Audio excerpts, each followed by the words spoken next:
Estamos en el Centro Interdisciplinario de Investigaciones y Estudios sobre el Medio Ambiente y Desarrollo, también conocido como CIEMAD por sus siglas.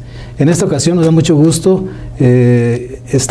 vamos a platicar con el doctor Pedro Joaquín Gutiérrez Yurrita. El investigador de aquí del CIEMAD, aunque no le gusta mucho, pero que lo digamos, pero pertenece al Sistema Nacional de Investigadores.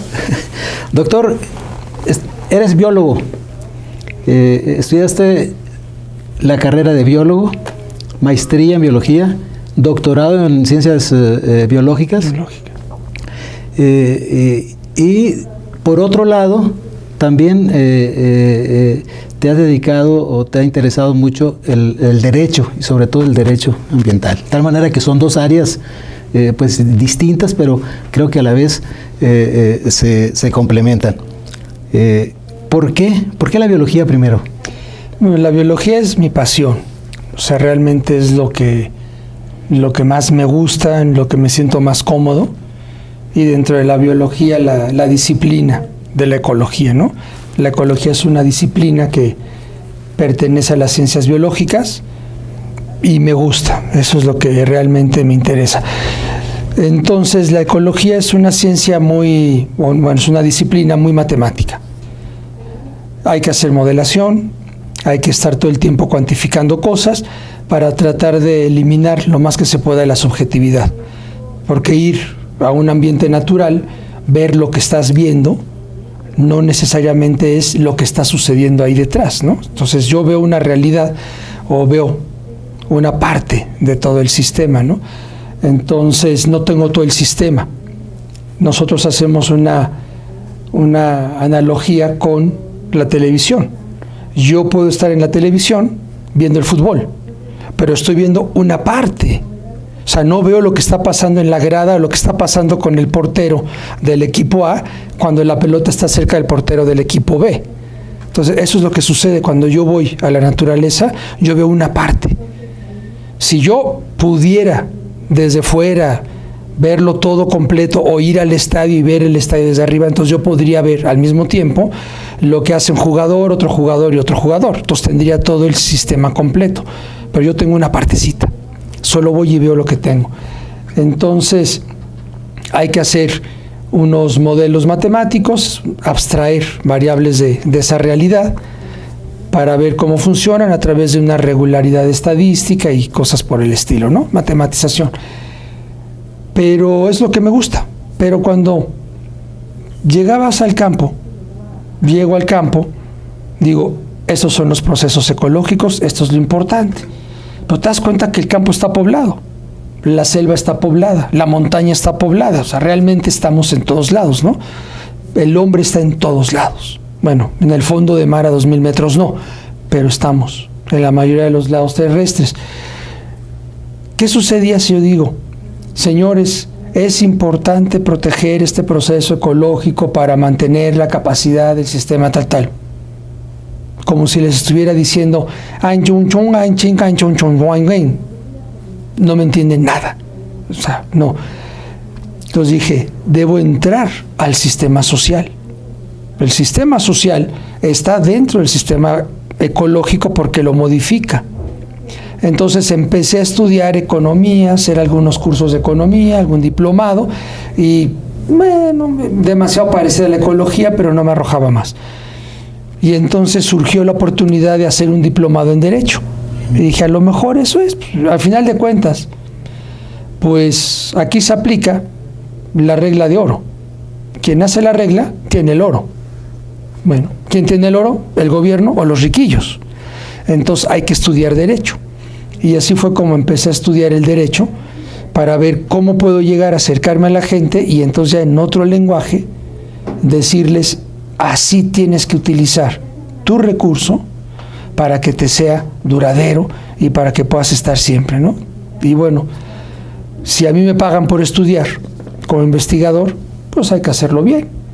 Entonces, pues empezar por maestrías en Derecho, la licenciatura en Leyes, el doctorado en Leyes, o sea, estar pues siguiendo la misma secuencia para poder tener todo este fundamento del pensamiento jurídico desde las bases, porque de lo contrario yo sería un agente externo que estudió ecología y que por una causa X o Y me aprendo 3 cositas de derecho y ya estoy. Entonces digo, no, si me voy a meter en leyes, va a ir en serio.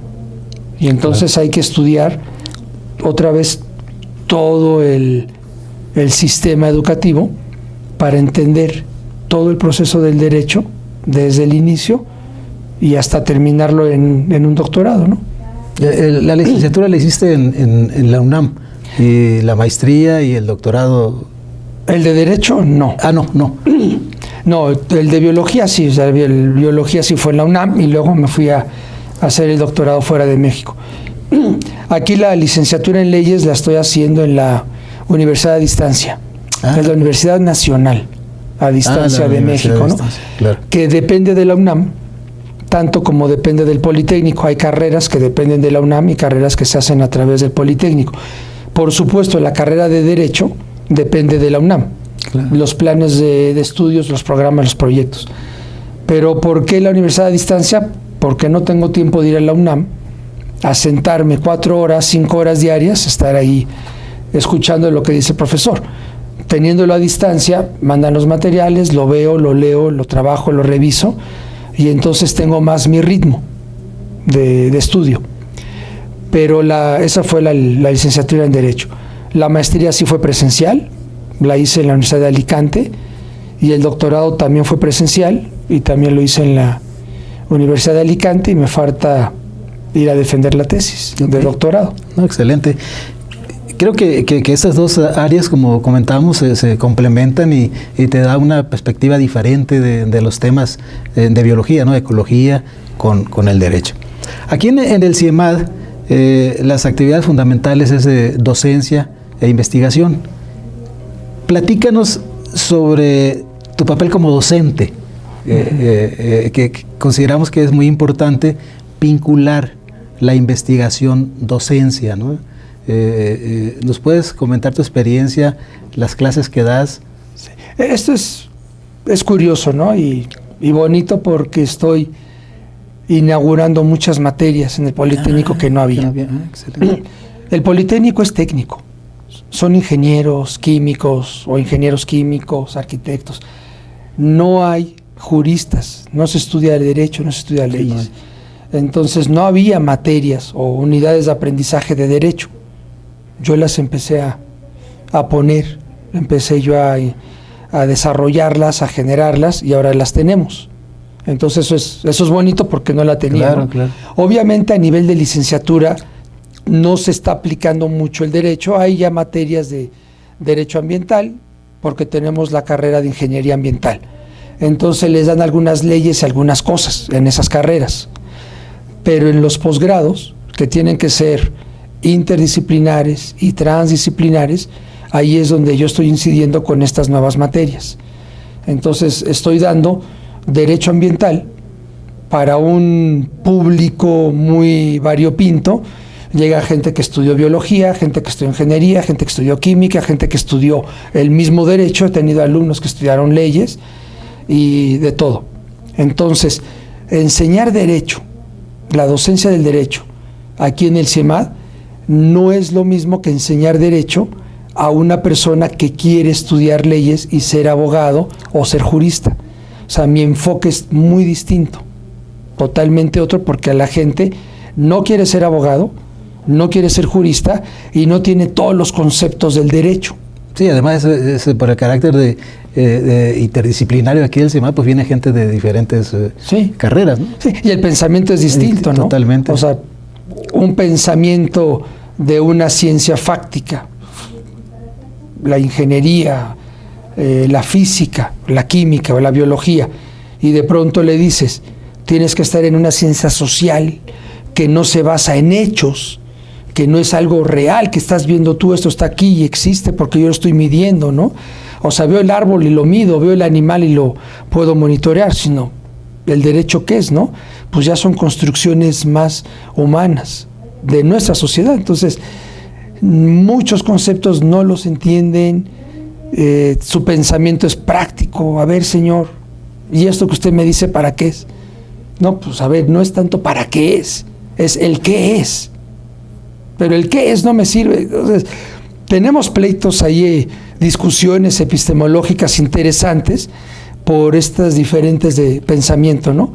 Entonces, en la docencia ha venido muy bonito esto, porque estar metiendo estas materias de derecho, pues es un reto muy fuerte, ¿no? Claro, sí. Ahora, como yo también vengo, y te digo, mi pasión es la biología y la ecología, puedo saber cómo manejar la humanidad del derecho en la facticidad de la biología y cómo aterrizar o traducir un término. Lo que ustedes dicen en derecho, en ciencias sociales o en economía esto, en biología y en ecología es esto. Lo que ustedes dicen en ecología esto, se traduce en esto. Entonces puedo manejarles las dos ideas y las dos formas de pensamiento al mismo tiempo, simultáneamente. Entonces eso se enriquece. Se enriquece mucho, claro. Y también enriquece la investigación. O sea, de ahí llegan los alumnos, muchos alumnos que vienen de biología, quieren hacer tesis conmigo, pero no en biología, sino en derecho ambiental. ¿Sí? Y tengo alumnos que vienen de sociedades, de sociología, y quieren hacer su tesis, pero en una parte de la ecología de la conservación o de biología de la conservación, o como le pusimos el nombre del doctorado, en conservación del patrimonio paisajístico. Entonces ahora sí, los sociólogos quieren meterse más a la ecología y los biólogos están incursionando más en el derecho. Está interesante cómo se mezcla todo. Claro, y se está iniciando, creo, una área que, como tú dices, no había en el Politécnico, ¿no? Ya impartir la clase de Derecho y te da como resultado, bueno, lo que tú acabas de comentar. Aprovechando que mencionaste el doctorado en la conservación del paisaje, tú estuviste, uno de los principales que trabajaron para crear ese doctorado. ¿Cómo se concibió este doctorado? ¿Por qué es diferente a los demás? ¿Cómo se hizo? ¿Batallaste? ¿Cómo está? A ver, platícanos cómo estuvo el asunto. Sí, bueno, esto es muy curioso, ¿no? Sí, todos son luchas, ¿no? Luchas para romper preconceptos y romper prejuicios, ¿no? O sea, estamos muy prejuiciados. Eso es bueno. Si tienes un prejuicio lo puedes cambiar cuando tienes más información. Pero a veces tenemos unos preconceptos que no queremos cambiar, ¿no? Entonces hay una frase muy famosa del señor Albert Einstein, que él dijo que es más fácil romper un átomo que un preconcepto. ¿Cómo cambio yo? Cambio yo el átomo, lo paso, pero el preconcepto no. Sí, efectivamente. Entonces contra eso tuve que luchar. En aquel momento tuve un buen apoyo de las autoridades del Politécnico y entonces, teniendo el apoyo de la autoridad, de la directora del CEMAD, que era la doctora Muñoz, y del secretario de la CIP, y posteriormente de la futura secretaria que fue en aquel momento, de la Secretaría de Investigación y Posgrado, pudimos continuar con este rompimiento de paradigmas para cambiar los preconceptos. ¿Por qué? Me dicen, va a haber un nuevo doctorado en Medio Ambiente y Desarrollo. ¿Y eso qué? ¿Nuevo? Pues ¿de qué es nuevo? Los estudios de medio ambiente, primero, que está pésimamente dicho porque no es medio ambiente, una traducción pésima, y segundo, medio ambiente y desarrollo, tiene que haber 2 millones de programas que se llamen así, desde hace 30 años.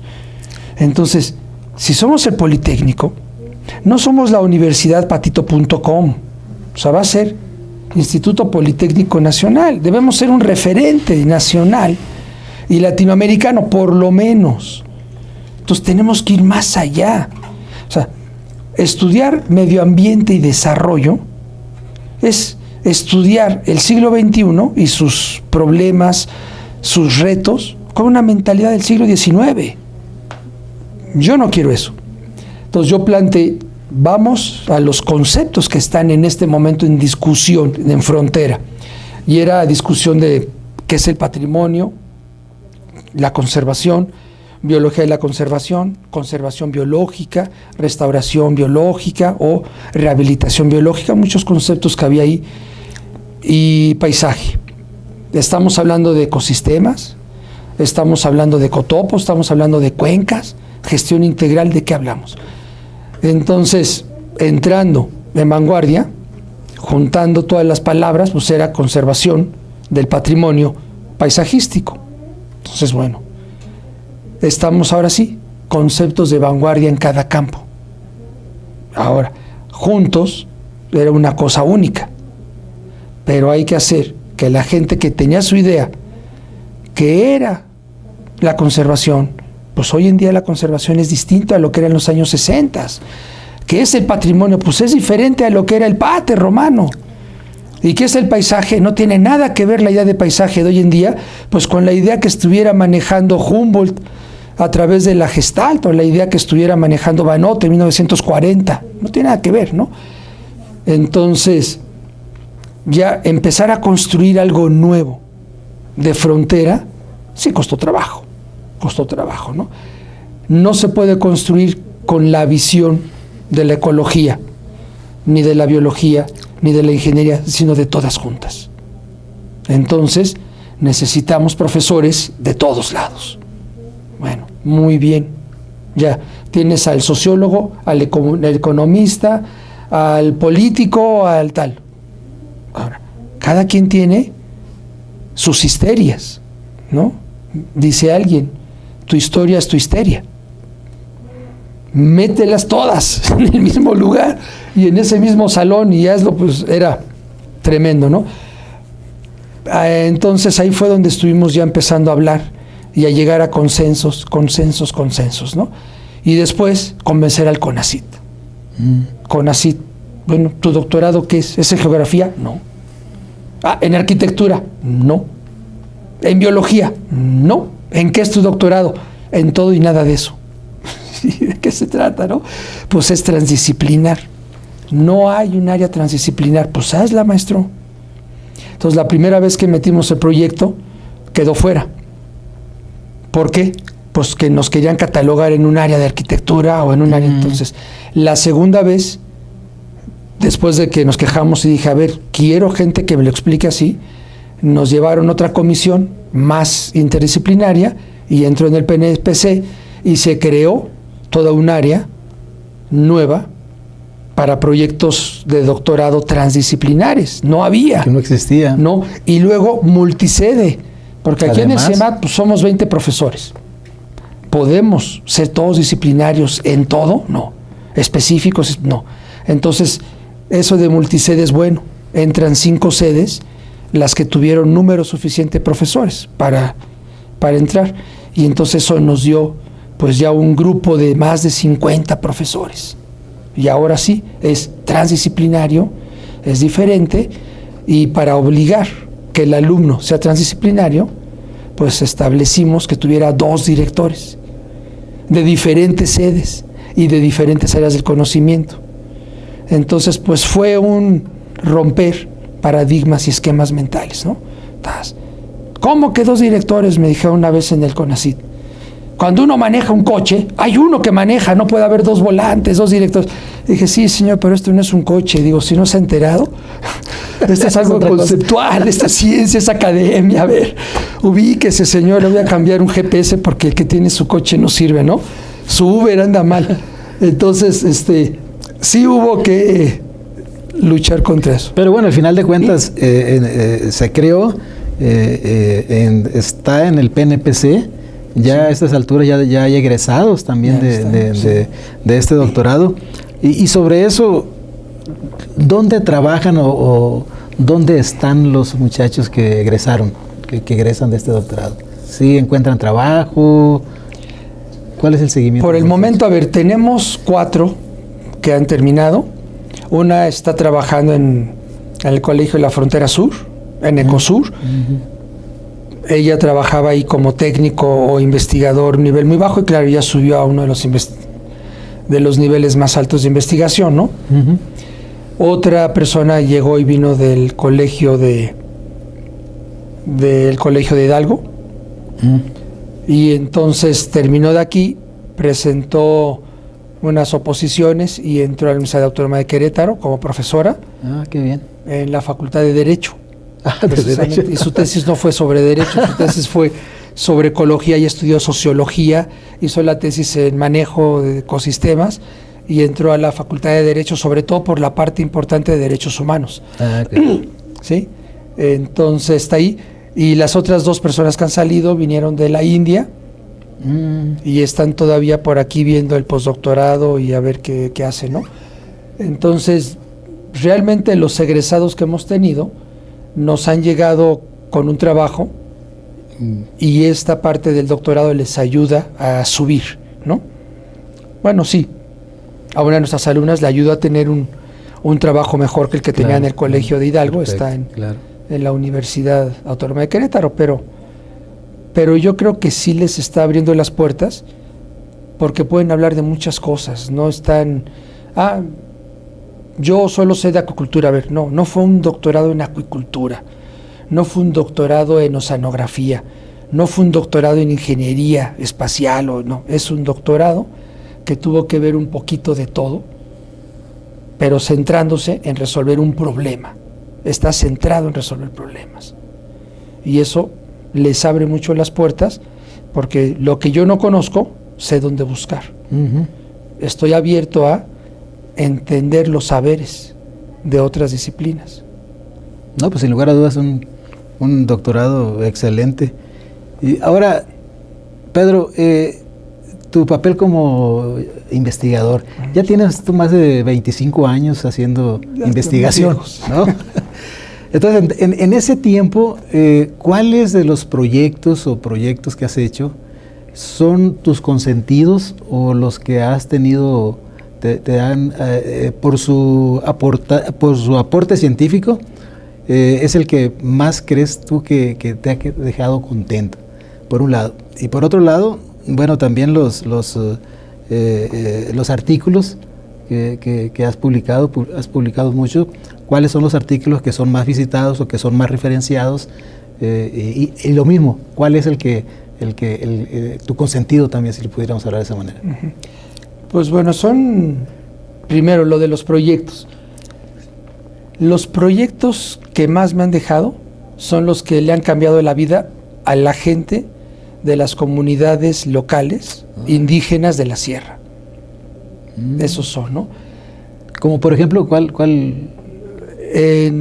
Por ejemplo, en concreto, trabajamos con una comunidad indígena en Xajay, es una comunidad ñañó, son poca gente, hacemos el estudio ecológico, un ambiente degradado, ya bastante utilizado, talado, cortado y demás, ¿no?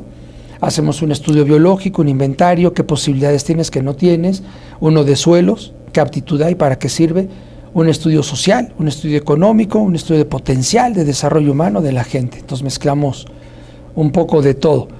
Y a partir de ahí empezamos a hacer talleres y hablar con la gente, a ganarnos la confianza, a aprender lo que ellos saben, a aprender sus modos de hacer cosas, a aprender qué quieren ellos. Lo traemos, lo metemos al proyecto y empezamos a trabajar en ese proyecto. Entonces nos dimos cuenta que tienen aptitud y capacidad pues para un sistema productivo de unas huertas de traspatio que les mejoraron su dieta en calidad. No comían verduras. Ahora, y todavía después de 5 años, siguen con sus huertas de traspatio, aprendieron a cultivar huertas que no sabían. Saben ya poner sus lechugas, la col, berenjenas. Entonces, antes no tenían para comer eso, ¿no? Comían su maíz, sus habas. Ahora ya tienen el maíz, las habas, tradicional, pero tienen un montón de cosas de huerta. Luego les ayudamos en un proyecto de animales, cultivo de animales. En primera instancia para que vendan, ganen dinero y ellos puedan tener manejar otros recursos, ¿no? Pero también para comer ellos mismos. Entonces empezaron a cultivar guajolotas. Y está bien, fueron creciendo y luego se les apoyó con borregas y tienen más borregas, ¿no? Pero todo esto acompañado del proceso social, del cambio social.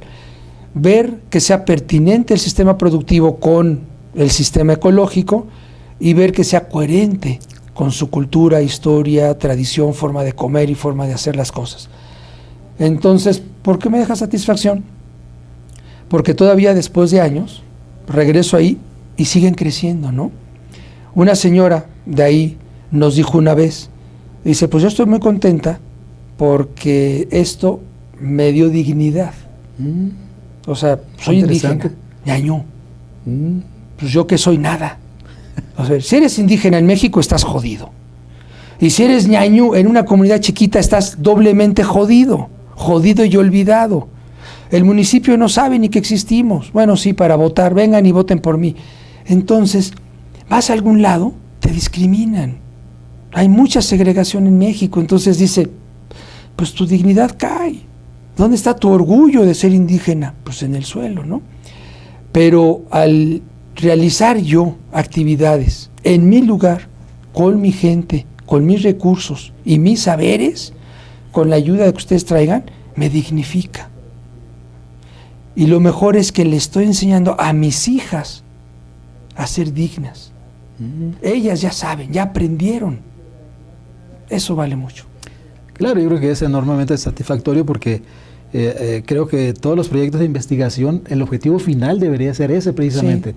Cambiar la vida y hacer que la sociedad viva cada vez mejor, ¿no? Y eso lo está haciendo y creo que es excelente, sí. ¿no? Sí, entonces pues ahí sigue, la comunidad va creciendo, bueno. ¿no? Pero yo creo que todos esos proyectos de la comunidad, por ejemplo, otro que tuvimos en un grupo de orégano, en la Sierra Gorda, entonces creo que cuando regresas y ves que se mantiene el sistema, o sea, que ya por sí solo avanzan ellos y que van mejorando sus niveles de vida y que estás resolviendo poco a poco sus problemas, las necesidades que ellos quieren resolver primero, no lo que nosotros desde la academia decimos, hay que hacer esto. Entonces, bueno, y vinculándolo con eso, la investigación. Mis proyectos, bueno, generan todos resultados. Los resultados del aspecto social que tengo aquí, académicamente en el mundo internacional tienen poco impacto. O sea, ¿cómo se mide el impacto? Revistas JCR, tal. Sí, tenemos publicaciones en revistas JCR y demás, pero se lee poco, lo citan poco, por decir algo, ¿no? Entonces, el trabajo de desarrollo sustentable en la comunidad de Shanghái, que salió en una revista, desarrollo ecológico, no me acuerdo el nombre de la revista, está en inglés además, tiene pocas citas. Ok, JCR, pocas citas, la satisfacción fue muy grande por lo que hicimos con la comunidad, pero en el mundo académico la gente de ciencias sociales no lee artículos científicos y no publica artículos científicos, publica en libros o capítulos. Ahora, mis artículos más citados, no tiene 300 y tantas citas, es un artículo específicamente que habla de ecología de crustáceos. Bueno, un artículo que habla de ecofisiología y bioenergética es el más citado. Uno tiene 300 citas, otros tiene 180, total. Entonces, los que me dan un impacto fuerte son los artículos de ciencia básica, por decirlo así, claro, de biología y ecología. Y eso es lo único que me cuenta el SNI. Entonces dice, pues es que toda esta parte social realmente no me interesa. A ver, o estás en el área 2, que es biológicas, y no me interesa todo este rollo social que haces, que capítulos de libros y libros no va para nada. Y si me voy a las ciencias sociales, donde está el derecho, me dicen, pues está padre, pero todo esto que tú tienes de biología, ecofisiología, bioenergética y demás, pues a mí no me sirve. Son las incongruencias, ¿no? La incongruencia porque el CONACYT todavía no tiene esa ciencia transdisciplinar que diga, voy a juntar la forma de pensar y de publicar del biólogo y el ecólogo con la forma de publicar del sociólogo, que es capítulos de libros tal, y que todavía es muy diferente el sistema de referencias. Entonces, los artículos que más me dejan puntos para mejorar mis ingresos económicos en el SNI, pues son de ecología. Los que más satisfacción me dan son sociales. Las sociales. Pero no puntúan la parte ecológica, ¿no? Entonces, estamos navegando ahí en un lado que no conoce el sistema mexicano. Sí, claro. Oye, de una manera general, tus líneas de investigación, aunque ya por lo que has estado diciendo deducimos, pero ¿cuáles son fundamentales? De la parte de ecología es la bioenergética y ecofisiología de especies clave, con miras a promover modelos de gestión ecológica, ¿no? Y en la parte del derecho ambiental, mis temas básicos son la ecojusticia y la gestión de recursos mediante las técnicas y la metodología de los derechos humanos, ¿no? Una cultura para la paz, educación para la paz y promover los derechos humanos. Okay. Entonces, esas son las líneas del derecho ecológico que estoy manejando. Yo hago la diferencia contra el derecho ambiental. También tengo ahí publicadas bastantes cosillas que no me toman en cuenta en el SNI, pero en el mundo mundial ya se empiezan a tomar en cuenta la diferencia entre derecho ecológico y derecho ambiental, ¿no? Pero ahí vamos. Oye, en el 2005 tú escribiste un artículo, o un capítulo de un libro, con respecto a la percepción que tenía la población en México sobre el cambio climático. Del 2005 para acá, ¿qué ha pasado? O sea, en términos de la percepción esa que tú comentabas en tu artículo. Sí. ¿Cómo lo ves? Te lo comento porque evidentemente que es un tema, pues cada vez, o sea, tiene una pertinencia de siempre, entonces, pero sí vale la pena ver cómo ha cambiado la percepción.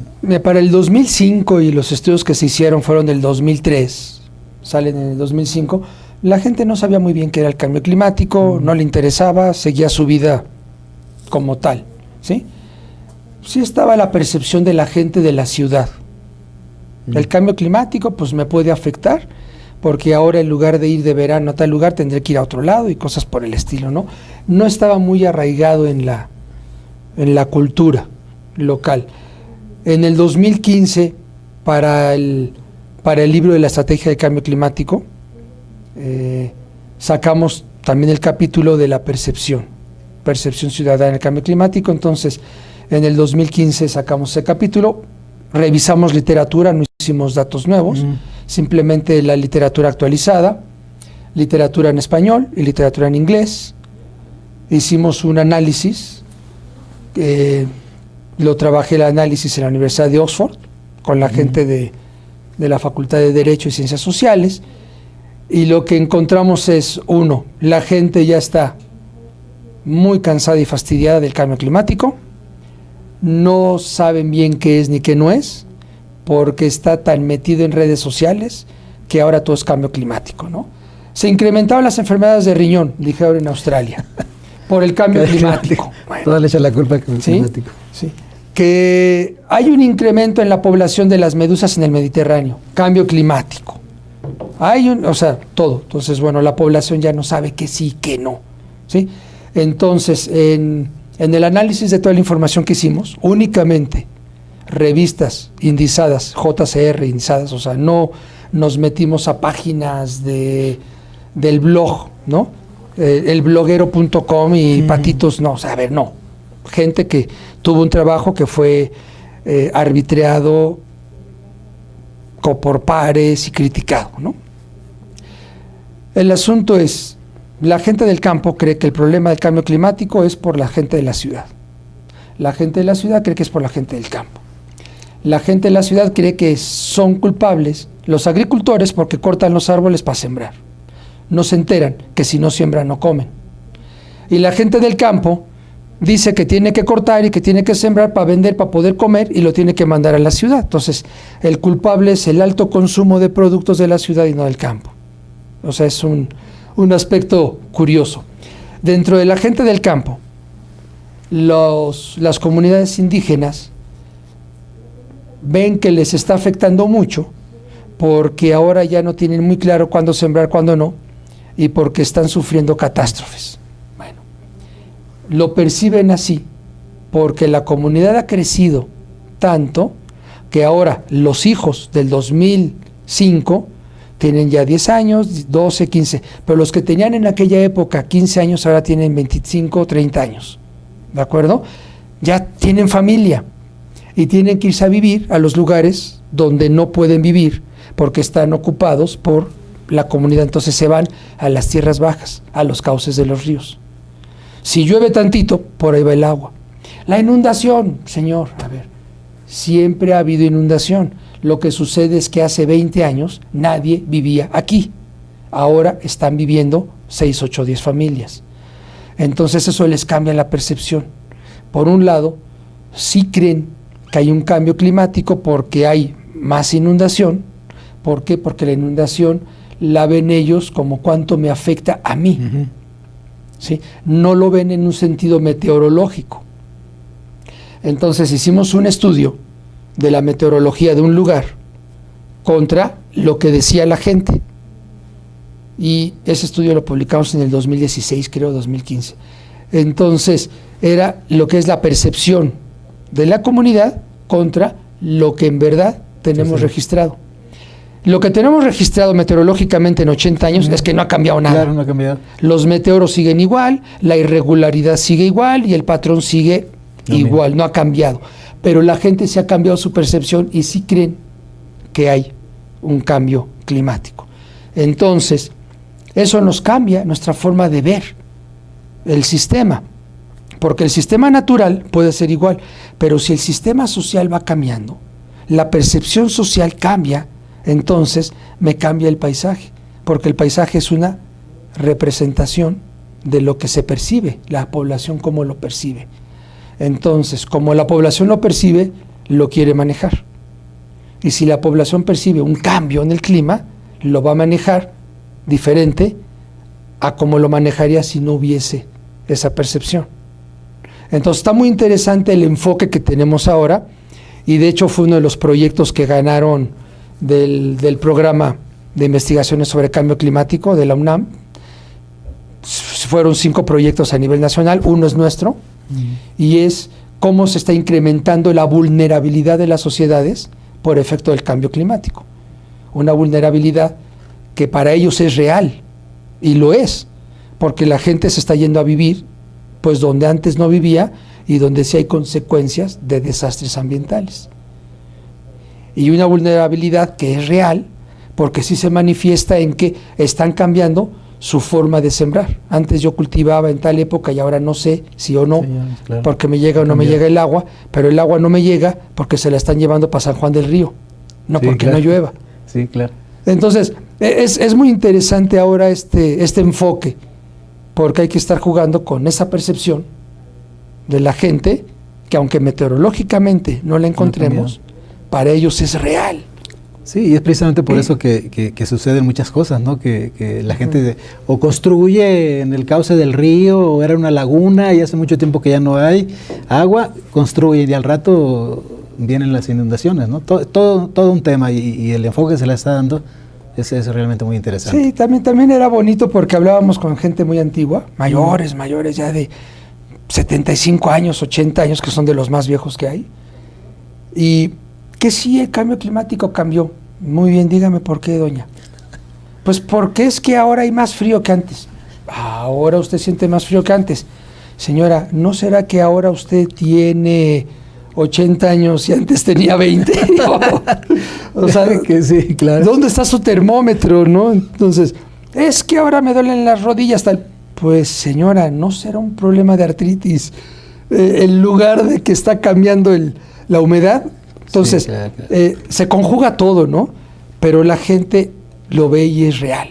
Y si es real para ellos, entonces es real. Es real. Porque yo tengo que hacer un estudio de vulnerabilidad para adaptar las prácticas productivas de esas comunidades y adaptar sus formas de vida y sus saberes a los tiempos de hoy en día, ¿no? Volvemos a lo de antes. Yo quiero enfrentar los retos del siglo XXI y del siglo XXII con mentalidad del siglo XXII y siglo XXIII. Hay que ir más allá. Doctorado de Conservación Patrimonial Paisajístico, fuimos más allá. Hace 7 años. Sí, ahora ya todo el mundo habla de esto. Hace 7 años no. Pero el Politécnico ya lleva 7 años con este programa. Fue pionero, vanguardista. Ahora, nuestros nuevos programas de doctorado tienen que ser así, con ese igual novedosos, pero ya para que cuando se implementen y lleguemos al año 2030, diga el Politécnico, ya tenemos este programa desde hace 10 años y apenas lo están haciendo aquí. Así es. Entonces, eso era. Ahora, Pedro, en tu faceta de conferencista,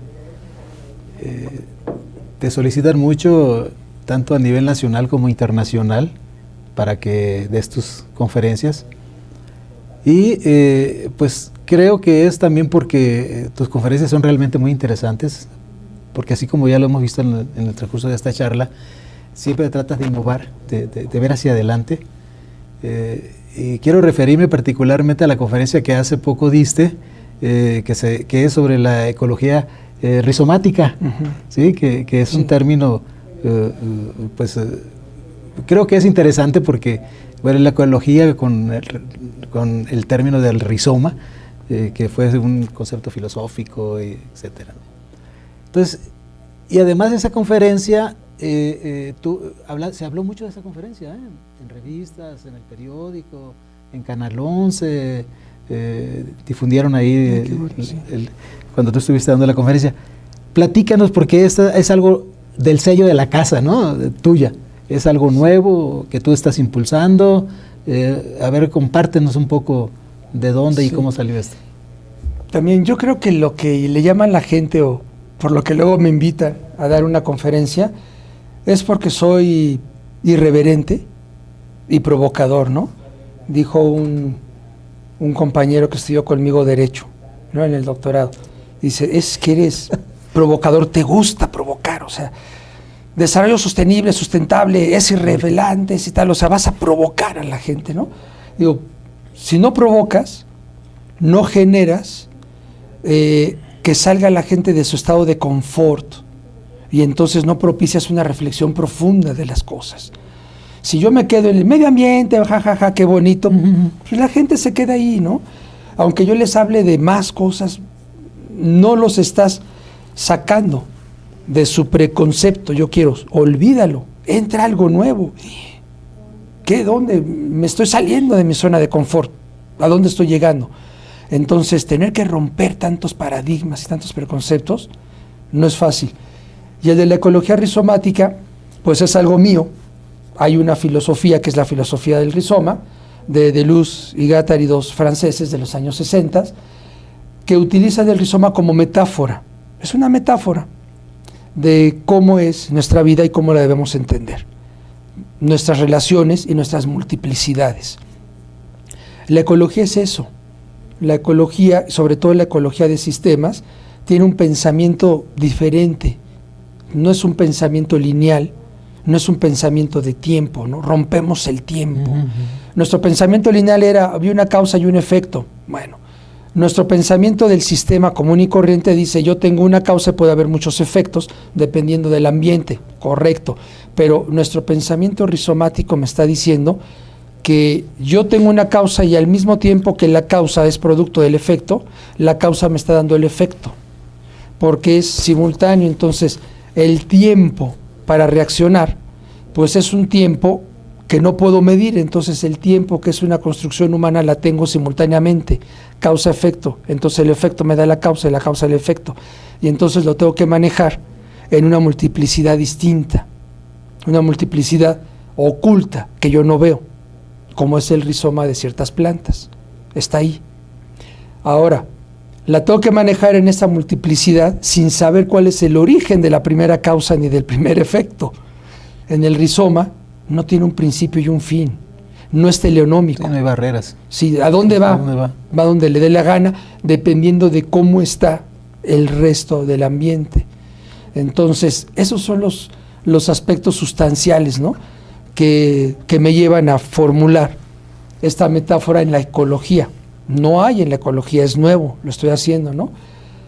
Y me preguntaban en otra conferencia, de hecho me invitaban a dar esta conferencia de rizoma a través de los sistemas de los antromas. La voy a dar en California, ahora a finales de este mes. Y me preguntan, bueno, pero ¿por qué el rizoma o por qué esta forma de entender o de ver las cosas, ¿no? Pues es simplemente para provocar una discusión más profunda de la epistemología, de la ecología, del derecho, de la economía. O sea, necesitamos tener un nuevo episteme, unas nuevas formas de aproximarnos, porque está claro que las formas del siglo XIX, o sea, toda este mecanicismo o este materialismo mecánico no nos están llevando a una mejor gestión de los recursos. Entonces hay que profundizar en filosofía, volverlo a ver desde otro punto de vista, entender la filosofía de una forma más práctica y de una forma más real a nuestros sistemas, ¿no? Y entonces sí, me preguntaban las personas que me invitan a esta conferencia en California, en Los Ángeles, dicen, bueno, ¿y cómo llegaste a eso? Le digo, pues yo no tengo coche en la Ciudad de México, no tengo coche, tengo que irme en autobús. Tengo 1 hora de transporte público, normalmente sentado, y lo que leo en esa hora, para venir al CIEMAT y para regresar a la casa, 2 horas, la empleo leyendo filosofía. ¿Qué filosofía del derecho? Filosofía práctica, teoría pura de la filosofía. Entonces leo filosofía. ¿Por qué? Porque así es como encuentro diferentes aproximaciones al mismo problema. Entonces ya no es tanto una filosofía consiliente, eso fue en los 90s. No es una filosofía integradora, eso fue en los 80s. No es una filosofía holística, eso fue en el año 2000. Es una filosofía rizomática. Regresamos de los 60s al 2015. Y entonces la ecología tiene que ser nueva, porque nuestros problemas son nuevos. Y por eso planteo con la metáfora del rizoma. Cabe muy bien. Muy bien, doctor, pues ha sido una charla muy ilustrativa, muy interesante. Y por último, yo quisiera que, si quisieras comentar algo. Que mejoren los sueldos de los profesores. No se vale. No se vale. Que incrementen el presupuesto de investigación. Eso sí, claro. Y que cada quien se centre a lo que sabe y trabajar de forma transdisciplinar, ¿no? O sea, ser más humildes y decir, lo que no sé, pues lo tengo que ver con el que sí sabe. Y eso no lo solemos hacer, ¿no? Exactamente, claro. Entonces yo creo que es lo que diría, ¿no? Muy bien. Bueno, pues muchas gracias, doctor. No, pues de qué, gracias por la entrevista. No, al contrario, muy bien. Está bien. Hasta luego.